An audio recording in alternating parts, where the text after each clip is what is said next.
Des enfants qui ont des problèmes dans leur famille sont envoyés dans des endroits où ils risquent de subir des agressions sexuelles. Là, je ne vous parle pas d'une nouvelle série Netflix, mais bien de la réalité. Récemment, on a appris qu'un enfant placé, âgé de 8 ans, s'est fait raser la tête par des éducateurs. Donc des mecs et des meufs censés le protéger. Et ils ont même mis ça sur WhatsApp dans un groupe professionnel en disant que c'est plus aérodynamique.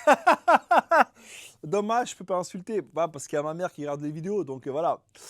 Coucou maman. Et là, je vais vous choquer. En vrai, ce qu'a subi ce gosse, c'est une infime partie de ce qui se passe dans beaucoup de structures d'accueil pour enfants. Dites-vous qu'en France, selon une étude, environ un enfant placé sur 5 est victime de violences sexuelles. Maman, s'il te plaît, si t'es encore là, pars 2 secondes. 1 sur 5, c'est une dinguerie. Si une compagnie aérienne avait un avion sur 5 qui s'écrasait, mais on fermerait l'aéroport dans l'air et on lancerait une enquête. Là, on continue d'entasser des gamins traumatisés dans des foyers, transformant la protection de l'enfance en fight club. Alors attention, je dis pas que toutes les structures d'accueil sont mauvaises, non, mais 1 sur 5, c'est énorme. La justice les retire de familles abusives pour les mettre dans des endroits où souvent la violence recommence aussi entre enfants, faute de surveillance. Non mais que font les autorités ? Oui, petit, je sais que Monsieur Louis t'a touché quand tu dormais, mais tu sais, moi, je peux pas tout faire, moi. Je dois vérifier le foulard de ta voisine Khadija, créer de nouvelles taxes.